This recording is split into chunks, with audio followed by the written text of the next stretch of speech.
Thanks for tuning in. Today we're going to be reviewing the Moonsport Canopus Pro 6000 Lumen mountain bike headlight. The Canopus is the second brightest star in the sky, which is why Moonsport has named their new Canopus Pro after it. With 6,000 lumens of output, the Canopus Pro is the brightest headlight Moonsport currently offers and a 2,000 lumen upgrade from the existing Canopus model. In terms of packaging, you can see very simple. You have a nice fabric zippered case, which actually serves as the packaging for it, and a little cardboard sleeve with the yellow and black color scheme that Moonsport is known for. All the specs are printed right on here, and you can see an overview of the features on the back. We'll go ahead and take out the packaging and go over the full specs. Retail price on this is $439.99, so quite expensive, but you do get 6,000 lumens of verified output. This features their variable lumen system, which allows you to actually ramp up or down every single mode's lumen output to exactly what you want, so highly customizable. In order to achieve such a high lumen output, obviously you get a big battery pack. So this is a 10,000 milliamp battery. It's a wired setup, so the headlamp itself is quite light, and then the battery pack can be mounted on your frame.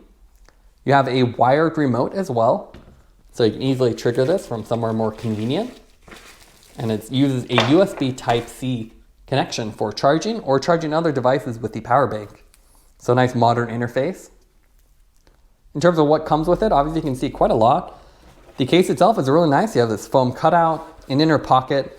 So a great way to store everything. In terms of what you get obviously the headlamp, which is quite nice, aluminum body, the battery pack, and you can see quite large. This is the S6, the largest one they currently offer. The wired remote with that USB Type-C interface on it. You get a USB-C to C cable, which is nice to see. So you can use this to charge other devices directly from the power bank. You have a helmet mount, which is a simple Velcro attachment. And then this GoPro to Garmin adapter, which you can then connect to the headlamp. 2 Velcro straps to connect the battery pack to your frame. An extension cord if you want to do helmet mounting, as these cables are fairly short, so you can put the battery pack in your jersey pocket. You even get an out front mount, which is quite cool.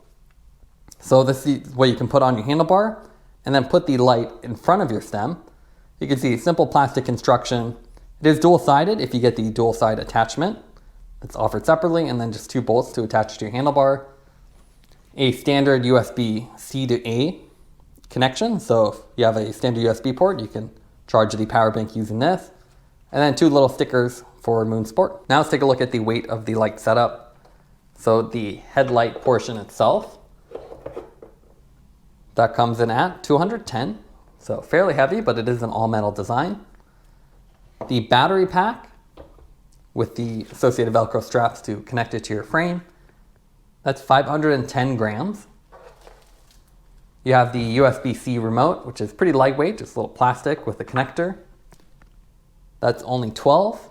And then finally the out front mount with the little spacer and the hardware on it. This is just a plastic construction that comes in at 42 grams. Moonsport refers to this design as their air vent cooling system, and it makes it have a very distinct look. So you can see these cutouts in the housing. They actually extend all the way through, so very cool. It looks like a Batman symbol almost from this angle. You have 4 LEDs on front. You have 2 spot beams in the middle, and then 2 flood beams on the side, and you can see they're just slightly wider reflectors, so wider beam, and the combination gives you a nice balanced beam. The headlight itself is quite large, and at 200 grams, it is fairly heavy too, so not something you want to really wear on your head, as it would weigh you down. But otherwise, you can see the 4 LEDs are in here, a big fin design here, so really designed to keep it cool, and then the 2 button interface on top. On the bottom, you have a standard Garmin mount, which is great to see here. It's not some proprietary design that requires adapters. Instead, it's a very common Garmin style. So 2 tabs, line it up with your mount, and then rotate. And then you can see very secure, no real play. And there's tons of aftermarket adapters and mounts available, so you can put this almost anywhere or use the included out front mount. On the rear, you have a USB Type-C port as well. So you can use this to actually use the wireless remote And that's a nice feature. You can actually move the buttons closer to your handlebars or your grips for easier usage. The battery pack is quite cool too. So it's very large, and that's what you need with these higher powered lights.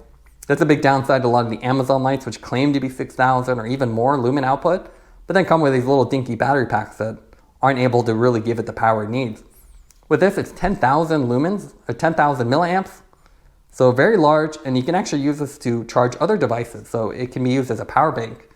So you get more utility out of it.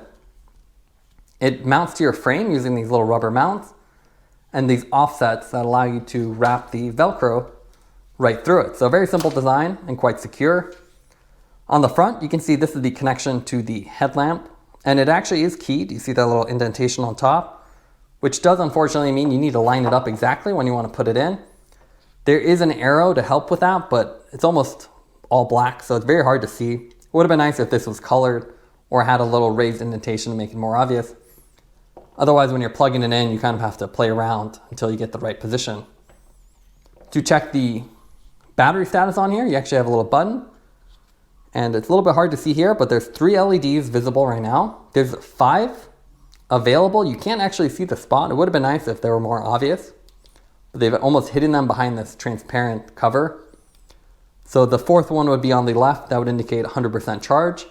And then there's a right LED here that would indicate if you're charging another device. So using this USB Type-C port, you could either charge this or charge your cell phone or other devices when you're not riding. Now let's go over the user interface of the Canopus Pro. Moonsport has thankfully kept it pretty simple. You have 2 buttons on top and then 2 LED indicators. The top one indicates that we're connected to power, and then the bottom one illuminates to help you understand the battery status. So double blue means we're about 75%. Blue-green would indicate 100%. There's blue-red and then blue flashing red to indicate that you're in a low state. There's only 2 buttons here, so pretty simple to use. 4 constant modes. So once you power it on by just simply pressing the top button, you can then cycle through the different modes. Thankfully, flash and constant modes are separated, so you don't have to accidentally go through it. And then with every mode, you have VLS. So if you go to the low setting, you can actually reconfigure this by holding the bottom button, and then VLS means it'll actually ramp up, flash at the lowest, go all the way up, flash to indicate that's the highest, and then ramp down. So wherever you let go of that button, that is the lumen output of that mode. So you can essentially customize this without using an app or third-party software. So it's quite nice and lets you really get exactly the mode order that you want. There's also 4 flash modes, so if you hold the top button for 3 seconds, which is a little bit confusing because at first it turns off. You can see now we're in flash mode. So there's SOS, there's standard on-off flash, there's even a night flash, you can see low-high. And then in any mode, you double press the top button and you get boost mode, which is the full 6,000 lumen. So pretty simple to understand. And thankfully, unlike Magicshine, which tends to do 15 plus modes here, you just have 8 options and then VLS to really customize it. And you don't have to worry about which LED is active because they're all active at the same time. Now let's take a look at the output modes of the light. Now they have fairly generic names like mode 1, 2, 3, and that's because you have VLS, so you can rearrange these, change them to low, medium, high, or do whatever you want as each mode is configurable independently. Boost mode is obviously the coolest one with the double click. You have 6,000 lumens and an hour-and-a-half runtime, which is pretty impressive and is only enabled because you have such a big battery pack. Flash modes, you have quite a few options like a day flash, a night flash, and you can see with day flash it goes low, low, and then very high. And again, you can change all these. With Moonsport, you also get the SOS feature, which you probably should save for real emergencies. Here you can see some riding footage with it handlebar mounted. It is fairly heavy, so you do probably want to keep it on the handlebar. And the low setting, at least the default, is pretty dim, so you want to save that for urban settings, and then use the medium or high ones. And there's big jumps in all the modes, at least in the pre-programmed settings, so it's really easy to tell what you're actually in. The beam pattern itself has a nice balance between a spot beam and then a flood beam, so you can see that dense center section, which really lights the road up. And then it tapers around you to let you see around you. So a good combination and great for mountain biking, especially if you're doing downhill sports and need the speed. You can always double click, go in boost mode. So really nice features, and even in the fog here, it really cuts through. Now let's compare the Canopus Pro with some other lights on the market. Here we have the Rigel Power. This is a light we recently reviewed as well. A little more intimidating looking with the 6 LED setup. But you can see this is an all-in-one design, so the battery pack is integrated in here. And that means this is a lot heavier and bulkier, so not something you obviously want to put in your helmet. It takes up quite a bit of space even on your handlebars. That's the big advantage of a wired setup. You're able to have all this power without having a single design, so you can actually separate this, put this on your frame, and then have a lighter weight headlight. The other thing about the Rigel Power is that it has their dot matrix display, which is really confusing. So it has different patterns that indicate what mode you're in. And unless you're looking at the manual, it doesn't really make any sense. So it's nice they didn't put that on the Canopus. So this is just too confusing to really use. And it's a lot simpler here because all 4 run at the same time. While on the Rigel Power, you can actually do different ones for each mode, so it complicates things. Other all-in-one designs are a lot smaller. They have a single battery. This is the Magicshine RN1500. Really snazzy color schemes with the anodized finish, which looks quite cool. But obviously a lot less bright. It's only 1500 lumens. Single LED, so not as large of a beam, but more compact and great for commuting. The main comparison here is the Magicshine. This is actually the 8000S, but they also have a 6500S, which is closer to the 6000 output of the Canopus Pro. You can see the Monteer is bigger, so it is a larger lens with these 5 LED design, big spa ones here, and then the flood ones on the bottom. Well, it's a little bit more compact. You can see Magicshine has gotten the actual headlight a lot smaller compared to the Moon Sport one. But this one obviously has more heat dissipation versus this more compact design. But it would have been nice if they were able to pare down the headlight itself to be a little bit lighter, because you can actually helmet mount the Monteer, while this one is a little bit too heavy at almost half a pound. The Magicshine battery packs are similar. This one has more power. The Moon Sport one has more power, but same design. You have the velcro kind of slots in here, USB-C power bank functionality. What I like about the Magicshine one is the LEDs are a lot more obvious. You can see what is actually available, while the Moon Sport one, they're hidden behind that translucent lens, so you can't really tell.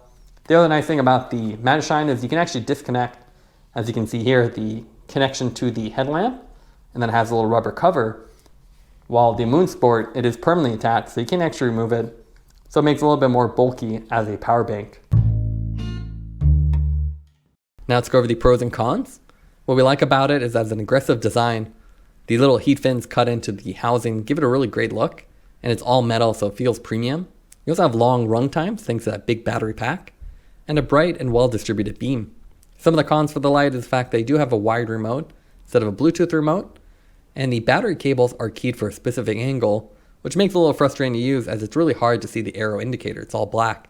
It'd be great if they added color or made it more generic so you could just slide it in at any angle. And finally, the battery stat is a little bit confusing. You can't actually see all the LEDs on the battery pack, so you just have to know there should be 4 when it shows you 2. Taking everything into account would give the Canopus Pro an 8.8 out of 10. It's a bright and stylish headlight. Thanks for watching this review. Don't forget to like and subscribe. You can see more content from us on our website at thesweetcyclist.com, as well as follow us on Instagram at thesweetcyclist. This is The Sweet Cyclist reminding you to enjoy the ride.